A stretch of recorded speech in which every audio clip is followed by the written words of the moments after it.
your first time at the CAC, you should know that this is our 25th time here at Comic-Con. It's our 25th anniversary. Yay! Our programming is a little different from other things that take place in the convention center. Our goal is to bring academics together with professionals and the public to discuss the medium of comics. We have programs that look like this on the table in the back. There's also other flyers and cards if you want to hit that table up at some point. These programs lay out our programming for the entire con. We're in this room every day from 10:30 to 3:30. So this is our 5th panel out of 16. On the back of these programs is a call for papers. If you'd like to present with the CAC in the future, the call for papers will tell you how and give you our website and our email address. We also have shirts that change every year. This one, alas, is no longer available. This year's shirts show our 25th anniversary on the front, and on the back they say "Studying Sappho" and an homage to Wonder Woman. And those shirts are available for sale in both men's and women's sizes in the Marriott at the Comic-Con merch booth. Proceeds for the sale of these goes to CCI. So this panel, which will lasso the truth for us, I'm going to pass over the mic to fellow CAC organizer Travis Langley, who will take us on a journey through Wonder Woman.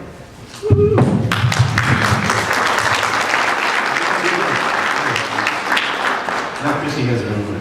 I am Dr. Travis Langley, professor of psychology at Henderson State University, at Supergirls on Twitter, best known as the author of the book Batman and Psychology, A Dark and Stormy Night, the editor and lead writer on a series of other books, including Wonder Woman Psychology, Lassoing the Truth, according to someone called Christie Marston, hands down the best book on Wonder Woman.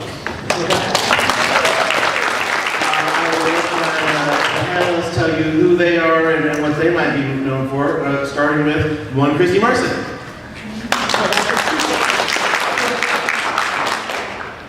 I'm known for having the Marston name. I do know a lot of you on social media, and it's like nice to finally put faces to words. That's all. That's all. I'm Phil Jimenez, probably best known for a run of Wonder Woman I did, God, almost 15 years ago, and co-writing the Wonder Woman Encyclopedia, and generally being an advocate for the character.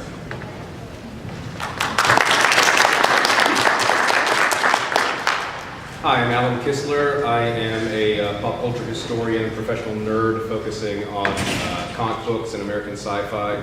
I contributed to the Wonder Woman Psychology as well as Captain America versus Iron Man Psychology, Doctor Who Psychology. I wrote a book called Doctor Who History and the unofficial Game of Thrones cookbook. And I generally write about the evolution of these characters and their morality, as well as representation and themes in them.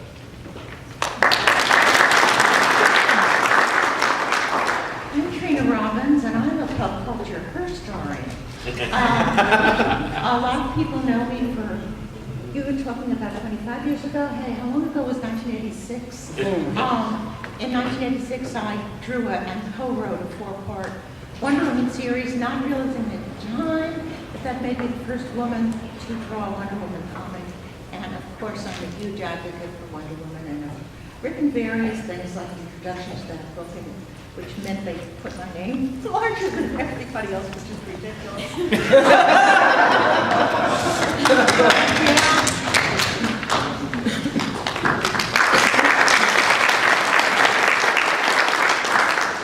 I'm Dr. Maura Wood. I am the co-editor of Wonder Woman Psychology.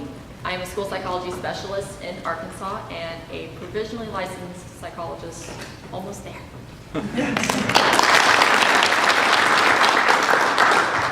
I'm Mike Madrid. I've written a couple books on comics, focusing on female heroes in comic books, best known for the Supergirls, and I contributed to one of the chapters in Wonder Woman Psychology. I'm Danny Fingeroth. I was a writer and editor at Marvel Comics for many years. Currently, I do many things. I write books about comics. Most relevant probably being Superman on the Couch, what superheroes really tell us about ourselves and our society. I am currently writing a biography of Stan Lee for St. Martin's Press, and I have written more issues of The Dazzler than any human living or dead.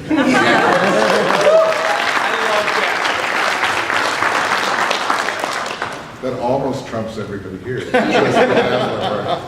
Hi, my name is Andy Mangels, and I have been a pop culture writer for the last 30 years.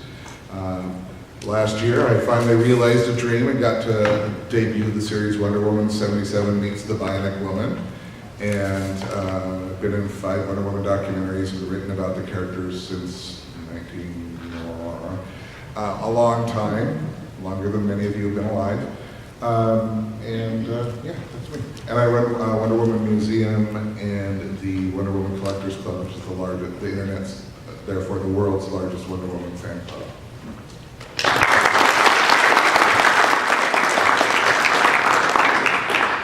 Dr. William Moulton Marston, a psychologist, and Dr. Fredric Wertham, a psychiatrist, and I, as a psychologist, will always point out the difference to anybody who gets those two mixed up. I did with one member of this panel at a convention we did once. I'm not saying the panel stand. But it's very meaningful to me as a psychologist that Wonder Woman was created by a psychologist.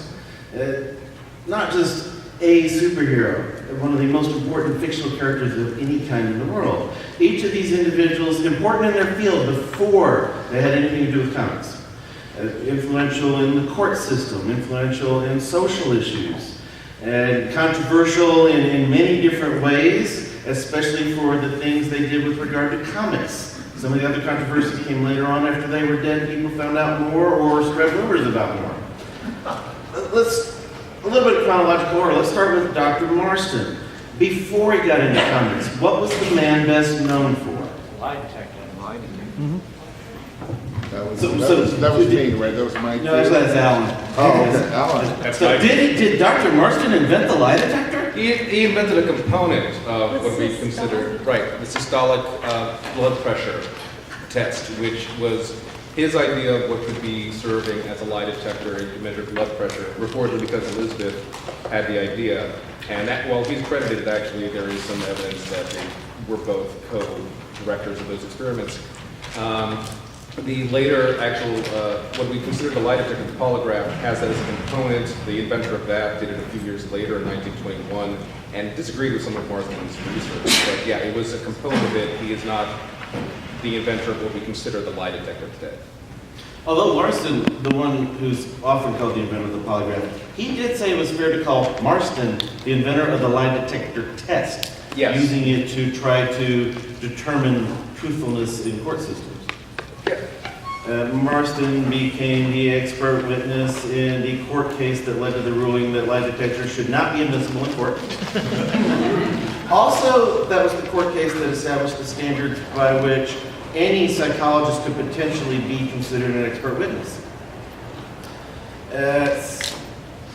These individuals, both of them, get involved in comics in different ways. One into comics, one against comics. How did Dr. Marston come to work for the companies that would become DC Comics? That one's you, Andy. The Marston and Olive wrote a series of articles, the most famous of which was Family Circle, I believe, 39.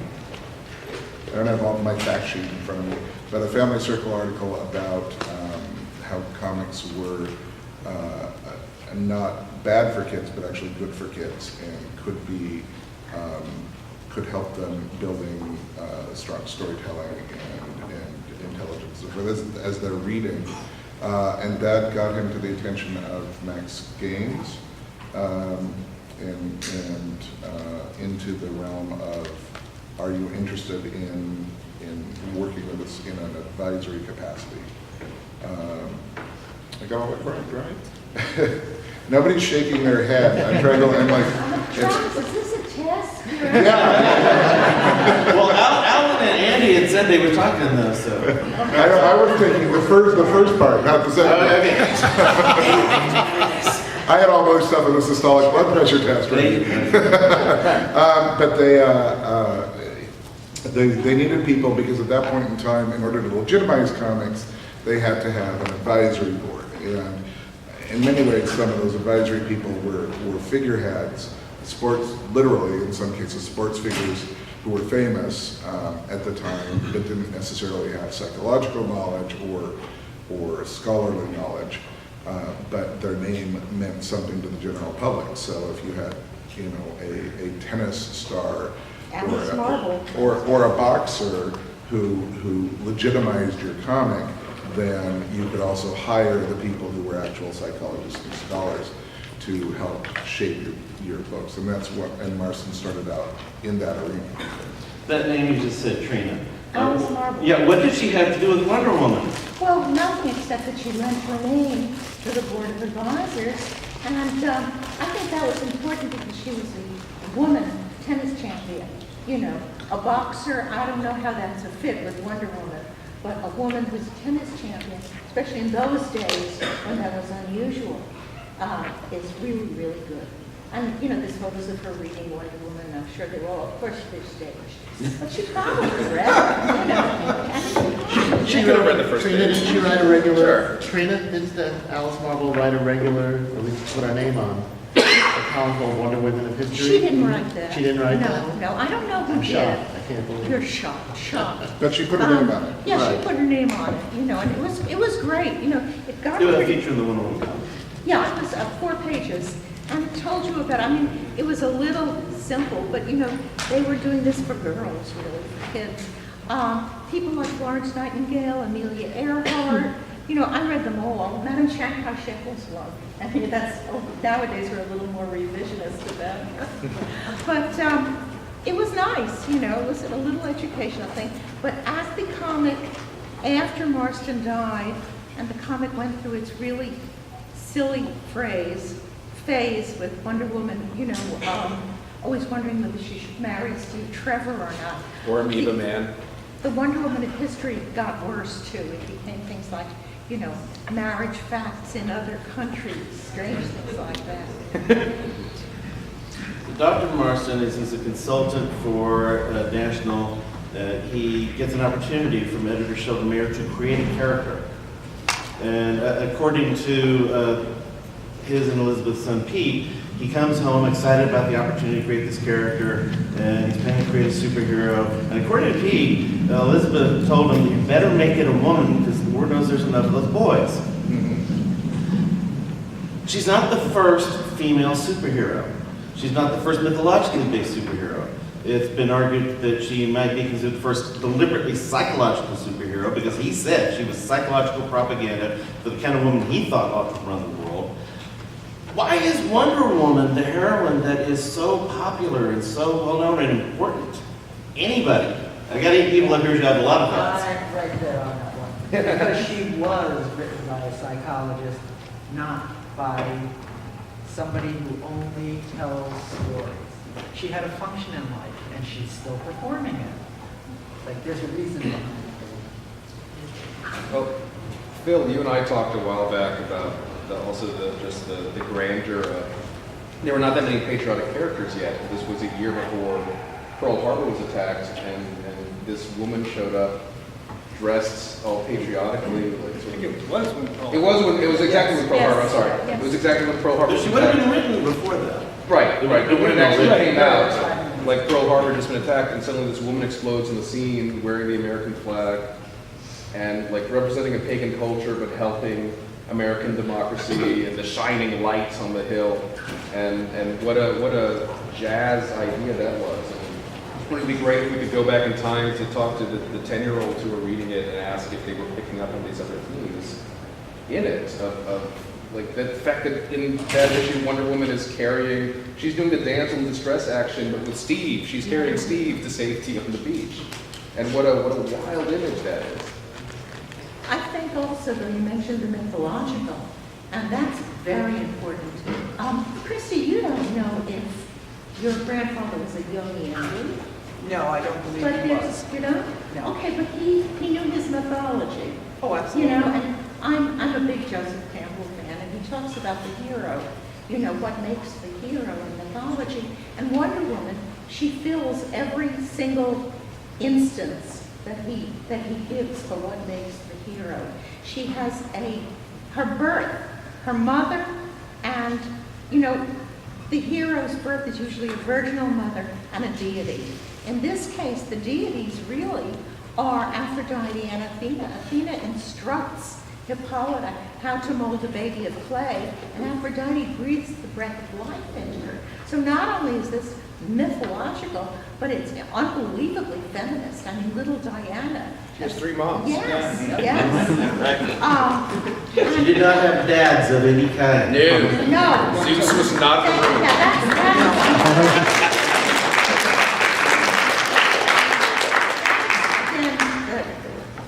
they made that up later, as we all know. We all know that. And she receives the call. The hero always receives the call. She receives it when Steve Trevor crashes on the island. And then she goes off. She follows the call. Goes off to heal the sick land, which is man's world. So, she's the mythic hero. I'd actually like to chime in on the mythic part, only because one of the things I find really interesting about Wonder Woman's 1940s origins, and I think I differ with some later fans, is that I really love how Marston's creators played with mythology and upended it, right? So they took the Amazon myth, which I expect most Greek myths were written by men. The Greeks were sort of notorious women haters, women were second-class citizens. And what he did was take this legend of frightening women to be weary of and transform them literally into leaders of the free world. He rethought the myth, stripped it of Ares, Mars, and war, and replaced it with love and wisdom. And I think there's something vital to that reimagining, right? The thing that I really love about mythology generally, that historically, is that myths are not stagnant things, that they grow and change and mutate depending on the needs of the readers. It feels like more like in the past 3 years or so, we've come to sort of look at myths as these really stagnant, hard things that can only be told a certain way. But my favorite aspect of the Marston Wonder Woman origin is that he looked at all these myths and said, well, here's one way they were told, but what if we told them this way? What if Hippolyta didn't die? What if she went to the island? What if it wasn't Ares? What if it was Athena? What if it was Aphrodite? What if it wasn't war, if it was love? And I really cherish that approach to myth and the sort of playfulness of it when so many of us get really dogmatic about the specifics of mythology, which in and of itself blows my mind. And I think that's kind of notable because when New 52 happened and there was a return to the actual Amazon mythology, like that's not exactly the point. It's not a historical representation of the character. I mean, Yeah. Yeah, myths are not history, they're not fact-based, right? And so, And yet, none of us on this panel, and probably mostly none of you in the audience, likes the revisionist idea of her being fathered by Zeus. Right. although interestingly, as we go down this tangent, I actually have spoken, I spoke to a woman about this, because of course it's one of those things that makes me crazy. And she actually had a really interesting retort to it, in that by making Zeus Wonder Woman's father, it makes it really difficult for men to strip that, men who invest in this idea that Zeus is the All-Father, they can no longer say, like, she is weaker than Superman. Like, it was a really interesting thought to me, that this idea, somehow gives her power and agency that she didn't have before in the eyes of men. Not in her. If those guys are already arguing about it that much, I doubt that the logic of Zeus is going to be Entirely. I actually think making her Zeus's dad made her saleable, made her understandable, made her acceptable to men. Primarily male readers. Can I just go back? I personally don't care if she's acceptable.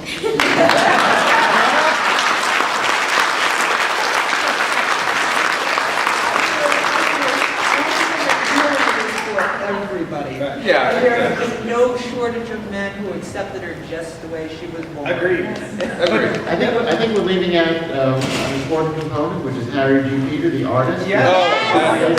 That weird, wonderful art. This was a guy who was 2 to 3 times as old as every other artist drawing comics. He was, get ready, he was 60 years old. Holy cow. How can anybody be that old?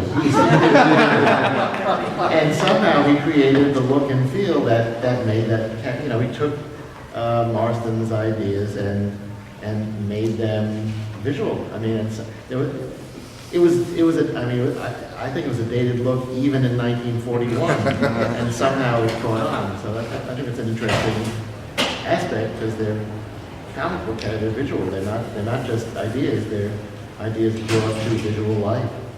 And tonight at the Eisner Awards, Harry G. Peter is finally being inducted into the Comic Book Hall of Fame.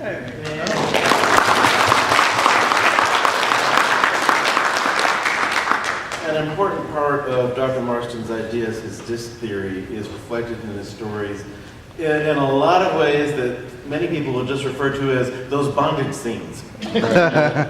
Dr. Wood, what the heck is disc theory, and is that really kinky, or does he have something psychologically saying there? No, and I like how this was shown to me as a school psychologist, so I work with children. But in 1928, Dr. Marston wrote a book called Emotions of Normal People.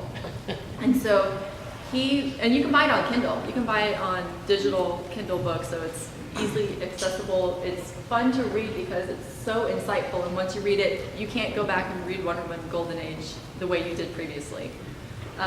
He saw that there were forces in nature, and there's always kind of a larger force and a smaller force. And the way that these two forces work together created different kinds of response patterns. So we call it disc theory, but that's not really how he conceptualized it.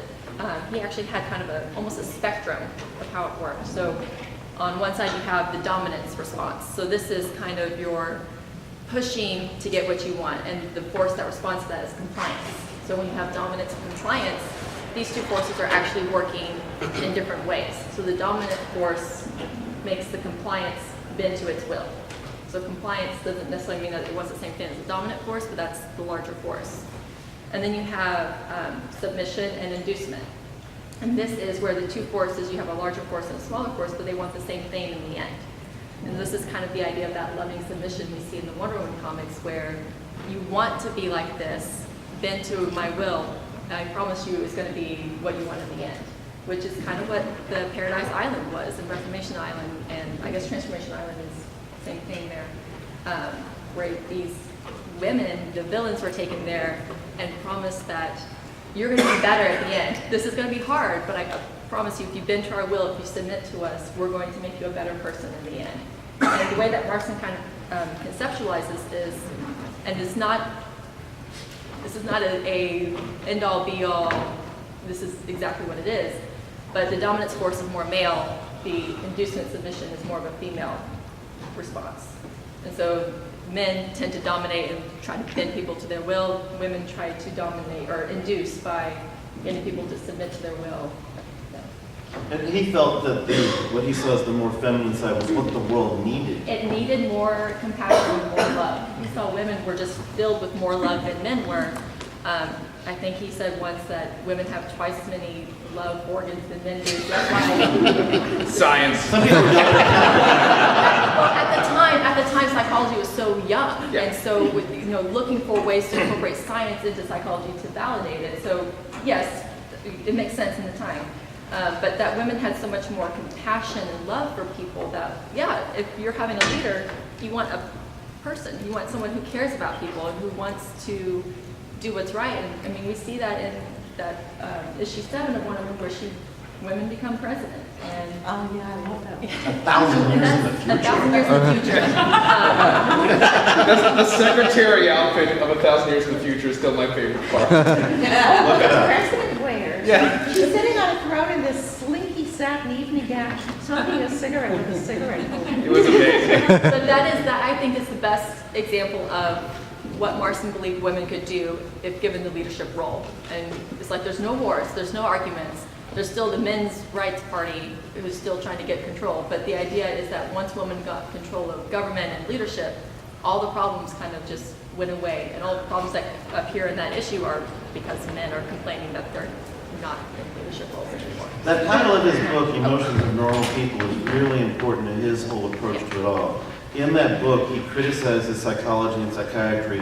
He was decades ahead of his time in this. He was criticizing them for focusing so much on what is abnormal and unhealthy And he wanted to understand what is normal and healthy. How can you treat mental illness if you don't know what mental health is? In 1999, Martin Seligman said that and led to an approach called positive psychology.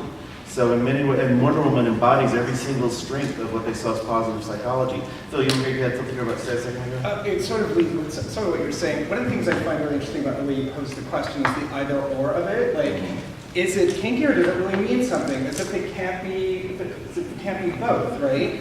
And I think it says a lot about us, quite frankly. I've often said that how you feel about Wonder Woman suggests how you feel about two things, sex and gender and war. And on the sex and gender part, one of the things I find really interesting is particularly the interpretation of kink and where it's set, right? And the constant need to validate it or sort of interpret it, find layers to it. And I think most people into sort of kink as submission domination understand the psychological layers of it. And the notion of loving submission is an incredibly heavy, deep idea that I love you so much, I'm going to give you total control and be okay with that. I guess I'm rambling, but I find really interesting this idea that it has to be one or the other as opposed to both at the same time, and that sort of kinks can't feed into a loving psychology and vice versa, which I just think says a lot about how we still think about and receive and process sex and sexual kinship. So I'm just putting that. It comes down to whether or not kink is kink. It's like, okay, so kink is normal. Get over it. Right. Right. But it interests me that of the people, there are some people who just, as soon as you say Wonder Woman, they bondage, The ones who just can't stop talking about bondage and submission as kink tend to be guys. That's all. Looking at her breaking the bonds after she decided. No, they don't see that. Yeah, Marston said the bonds are not about taking delight in seeing the girl suffer, use the word girl. It's about taking delight in seeing her escape, get free. Yeah. Now, speaking of someone who look at it go bondage and looked and emphasize the abnormal, Dr. Fredric Wertham, who had he played an important role in Brown versus the Board of Education. Danny, you pointed out when we were talking about this, he's had an important clinic. Well, Wertham was a very complicated figure. He was he came over to the U.S. from Germany or Austria, I forget, in the 20s, and just to work at Johns Hopkins, and eventually, because he was a Jewish refugee, obviously figured it was a bad idea to go back to Germany, so he stayed here. He was very progressive, very liberal, and among the things he did was he started and ran a free clinic in Harlem for mostly black people, which was the first time anybody had done that. He testified in Brown versus Board of Education on behalf of integration. He was a very well-known pop psychologist. He wrote a book called Dark Legend. It was a profile of a serial, of the guy who killed his mother, pardon me, which is interesting. But he also wrote studies of serial killers who testified, again, on behalf of the insanity defense. So he came from, I think, a place in his own way of caring, as well as being a big egomaniac and publicity hound. So that very strange mix of motives. Yeah, both Marston and Wertham wanted to make the world a better place, from what they saw that it needed.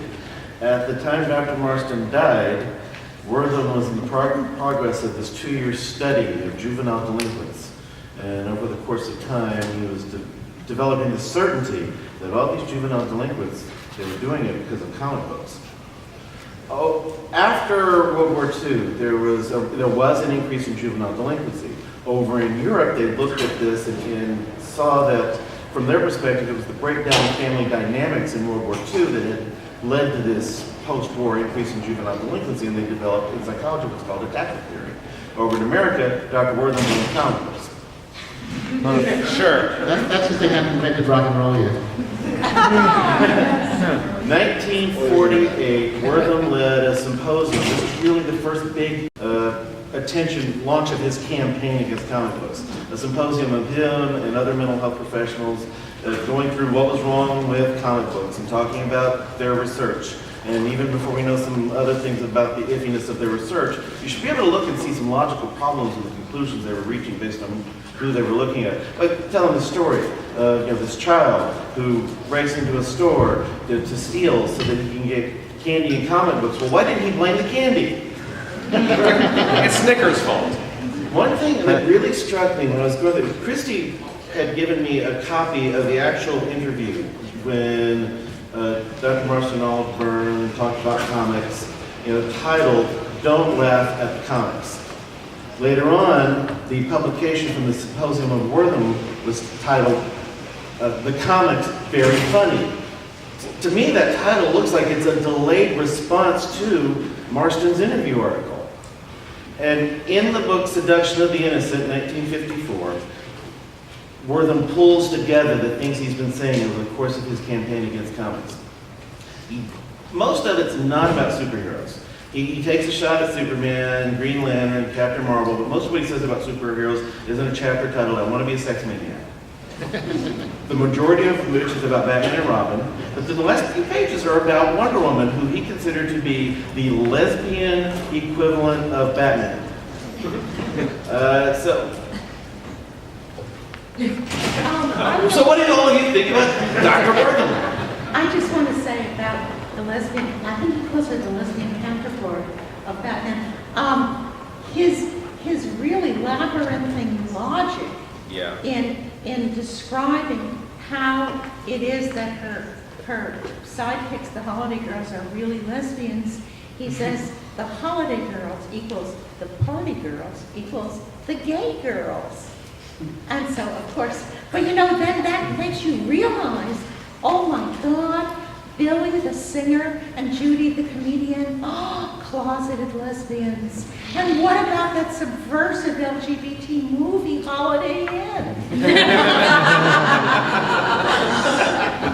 So, I love that, really. A couple quick thoughts, actually. I've been doing a lot of talking about Marston versus Wertham, and I actually did a very quick lecture at the library at the Metropolitan Museum of Art, and it was particularly about queer identity and how I felt like my identity was shaped by both of these people, and in a very specific way. And historians, correct me if I'm wrong, but the Comics Code Authority ultimately came as a result of Wertham's work, is that correct? Basically. Yes. Right. And so what I think is really interesting is when I was reading comics, the comic books I was weaned on were created during the time of the Comics Code Authority, at a time when, for example, the word gay could not be used in Marvel Comics. The reason I think this is really interesting is that those works had profound impact on me and the way I see the world, and my sense of heroism, my sense of what is right and wrong and just. So if they were writing to speed the Comics Code Authority, sustain it, or subvert it, whatever they were doing, the material written after the creation of that sort of self-censoring body really affected me, I think, in what I would argue very positive ways, which is sort of a strange thing. And so I'm constantly in conflict with what I believe to be sort of Marston's highly queer worldview, and Wertham's obviously very conservative worldview, but I do know that the works and what happened, decades after them really, really affected the way I navigate the world and, again, my personal identity. So I'm always really fascinated by this because, and particularly the comics I was reared on, as I say, because they were written right during the time of that. They were created there. I just think it's interesting that you say you were affected positively, because I can only talk about it mostly, in terms of Wonder Woman. As a child discovering Wonder Woman, it was, the thought of an entire island of beautiful, strong women where no men are allowed, I thought that was wonderful.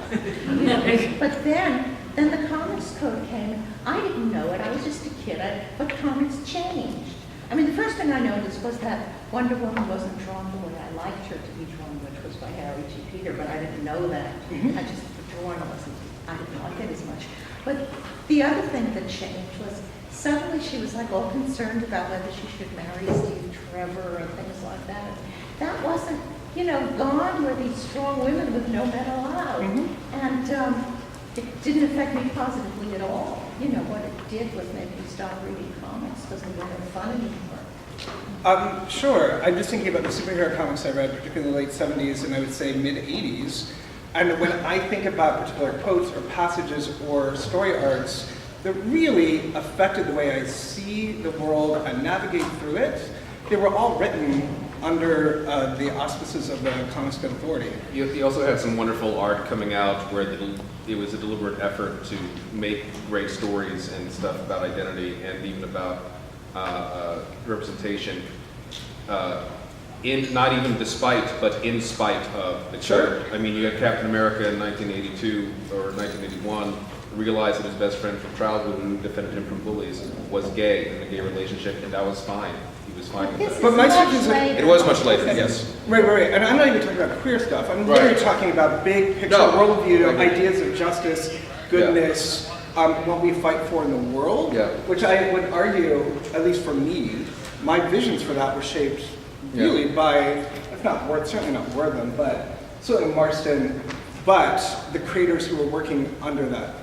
The fallout. Yeah. I think it's really misunderstanding Wertham to say that he was conservative sexually as his training in the era, as was typical of his training in the era, but he was about as far left as you could get. I mean, socially and politically. I think what he had in terms of American popular culture was an irony deficiency. I think he didn't get the humor or the kind of wink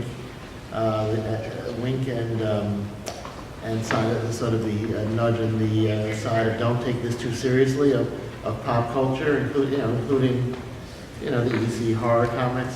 I think most Americans, and many of us Americans, will look at that stuff with a certain see the humor in it, see the irony, see the double meaning in it. But Wertham took it all very literally. I think that was what led him to so severely misunderstand the role of popular culture for most people. Mike, you look like you have something to say.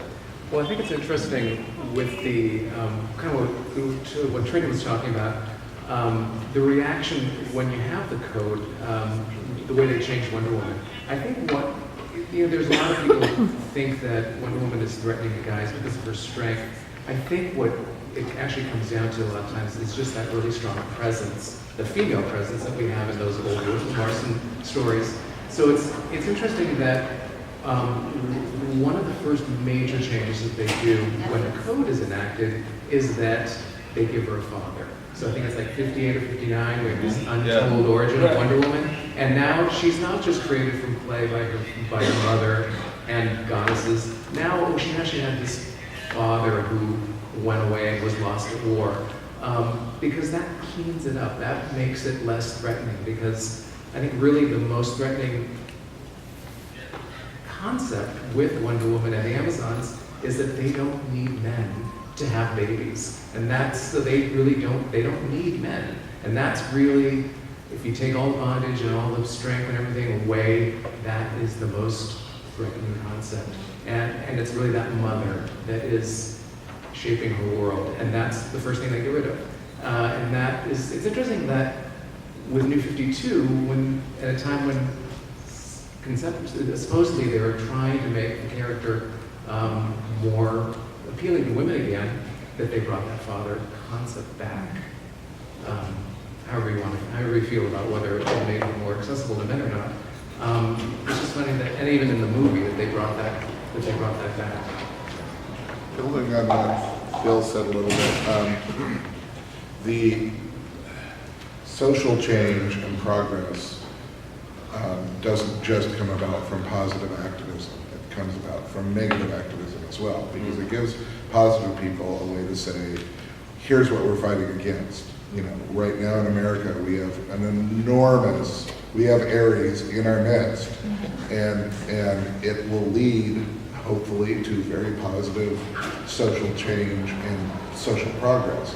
Wertham in the Comics Code allowed people, I think the most liberal creators came after the Comics Code, because they were like, you know, not only was it social change happening in the real world that they were coming from, but they were also looking for ways to get around the Comics Code.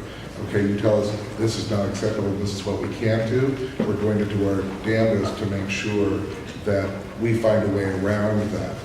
And so I think much more politicized and social attitudes and social changes were being made as they could be made and as they could be pushed forward, because the Comics Code existed, because Wertham had done what I consider a heinous book, but it did bring about positive social change for the comics world. In the long run, panelists, who's more influential, Marston or Wertham? They wish they'd known this one was going to be on the test. Marston says Marston. Wertham survived. Wertham didn't. Yeah, we don't see a Wertham movie this year.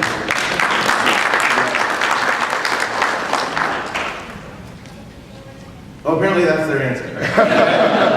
Right. Well, you know, Wonder Woman is now 76, and She doesn't look it. 76. huh? It looks good for 76. And looks good for 76. All right, we've got a few minutes for questions, comments, insults, bribes. All right, start right there. Those of you, Just be loud. There's a microphone right here. It's not that many around. one of the things I haven't heard you comment on, and especially I think Mark, Christie, what about Wertham's psychological theories? Forgive me, but I think he's in bondage to psychoanalysis, very misogynistic, and I'm wondering how that's, it's almost, you have two psychologies in collision when you're looking at somebody like Marston, who isn't psychoanalytic at all, it doesn't seem like to me.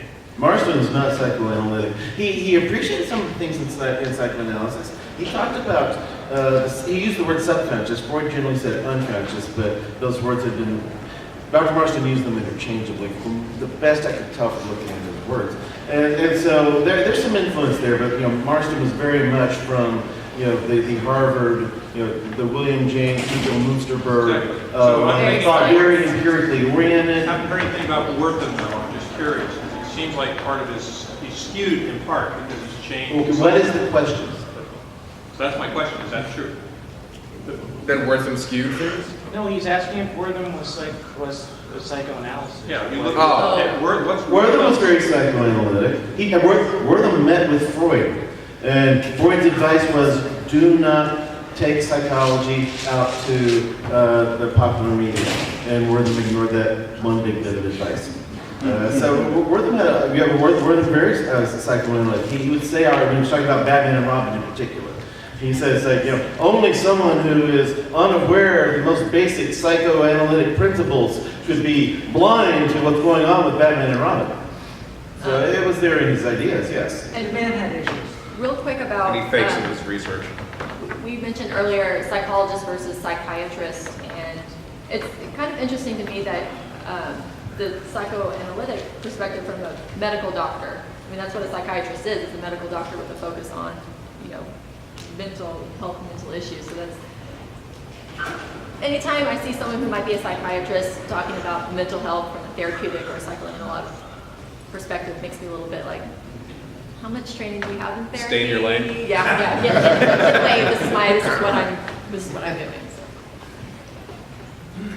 So. All right, right there in the back. I know that Jill LaPorte is very controversial. I'm curious about your opinions. The what is controversial? Jill Jill Lepore. Okay, I will say outright, I stopped reading within a few pages because I didn't trust the sensationalistic style of what she was saying.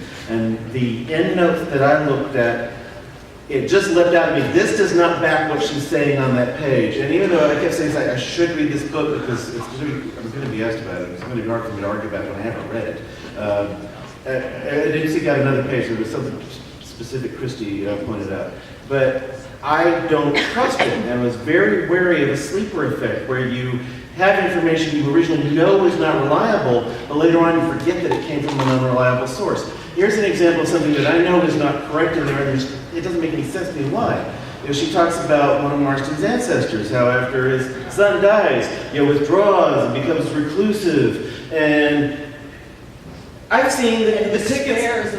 Yes, and I've seen the ticket stubs when he traveled the world. She talks about him writing these fantastic tales of his family. It's a plain old, simple, boring family genealogy. I've seen the book at the Wonder Woman Museum. It's like, why in the world sensationalize that detail?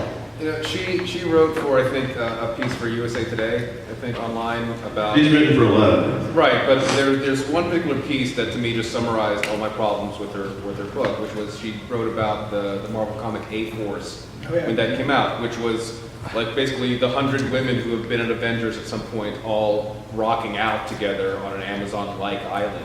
And it was done for fun, it was female creative teams, female artists. They were very careful about which costumes of each hero that they used so that it's not such a male gaze.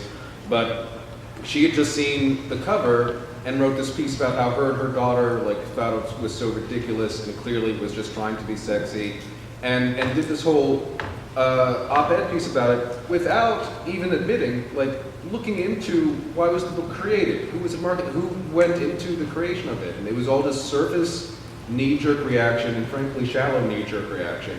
And she wrote an op-ed piece about that rather than take 5 seconds that a lot of other journalists would have taken to even tweet at G. Willow Wilson and say, what's the deal behind this book? And that to me is just the summary of what her problem is. I also remember, just very quickly, it was either on page 1 or 2, she misidentified Dr. Poison as a man. Yeah! And I wanted to, literally I think it was page 1, and I thought, this is not going to be good. That's the plot twist of the first Dr. Poison story. She also got 3 dates wrong within the first 5 pages. I also did not finish Jill LaFour's book. I stopped reading when I got to where she reprinted my cover from an A.B. Babe, which was the very first all-woman comic that shows women cartoon characters rebelling, and one of them is Wonder Woman running forward with her fist raised, so she showed that. But she never credits, she doesn't credit, I think, even the title of the book. She does not credit me with drawing that. She never asked my permission to reprint it, which one I would have given. This is so unprofessional and insulting, really, to a colleague. Because what you do if you're going to reprint someone is you ask them if you can reprint them. Trina, don't lower yourself. You're not her colleague. You ask them, and then you send them a copy afterwards. But she did none of that. My name is never mentioned, and it's insulting. It's just plus, of course, so unprofessional. Yeah, where Trina's name does appear is larger than mine on the cover of our own book. Fantastic. Trina wrote the foreword. Trina wrote a very wonderful foreword, and I'm very honored to have her join us for that. Stan Lee had written one for us, and his name was larger, and they made hers the same size. But when Stan was bigger, some people say, couldn't your name be as big as his? Like, that would be funny. All right. We only have 2 minutes, so parting thoughts from the panel. Is there anything, the last thing you want to throw out there that we haven't hit real quick? Yes, actually.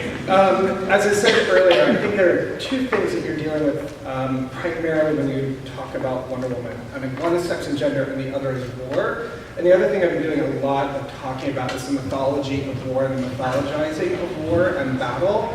And asking the question, is war feminist? Is war a feminist idea or ideal? And I was actually having a really interesting talk with a scholar academic friend about a book he's reading about this very, very topic. And sort of the roots of feminism in opposition, in war with patriarchy. And it's just been really, really fascinating. So I just wanted to toss that out. I actually wanted to give you her name. Because it's actually really fascinating stuff. Janet Haley, H-A-L-L-E-Y. And the book, the title is actually quite scandalous, but there's some really interesting stuff in there called Split Decisions, How and Why to Take a Break from Feminism. And it literally talks about feminism as a creative as a force in opposition to, in war with something else. And it's really gotten me thinking literally the nature of war itself. I wanted to just quickly give a plug and point out that several of us are doing a signing today for Wonder Woman. Yeah, I'm about to, actually, that's our whole thing. Panelists, where can everyone find you here at the convention or online? I guess we'll be starting at that end. All right.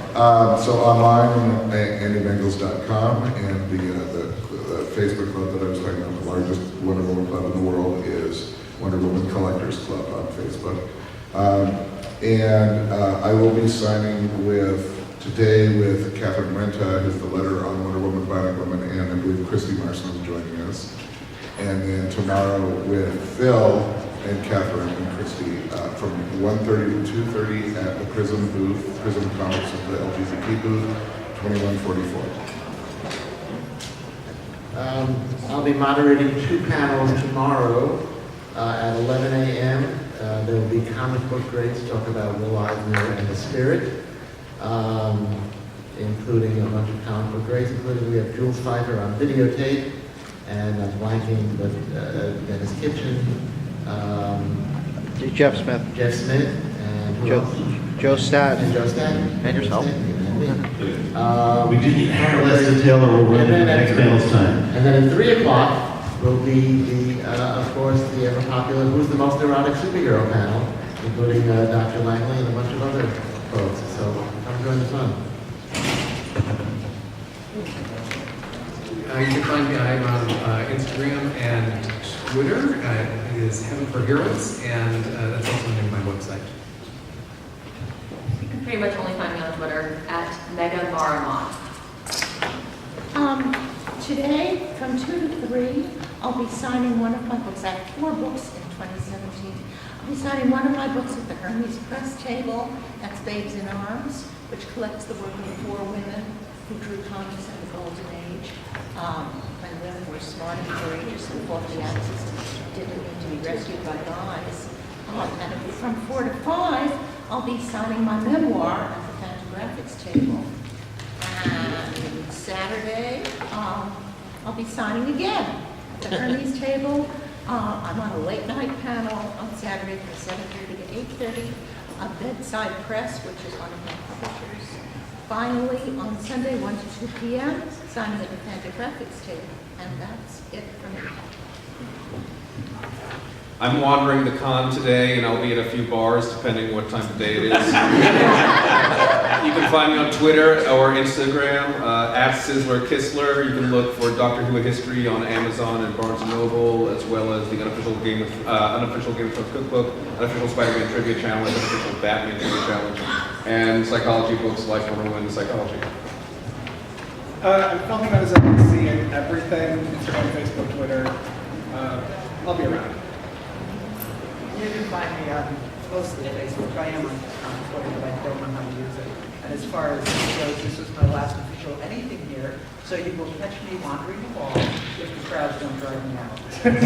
At Superologist on Twitter, I'm on 5 panels, 4:30, signing in the Sales Pavilion, books such as Wonder Woman Psychology, Lassoing the Truth.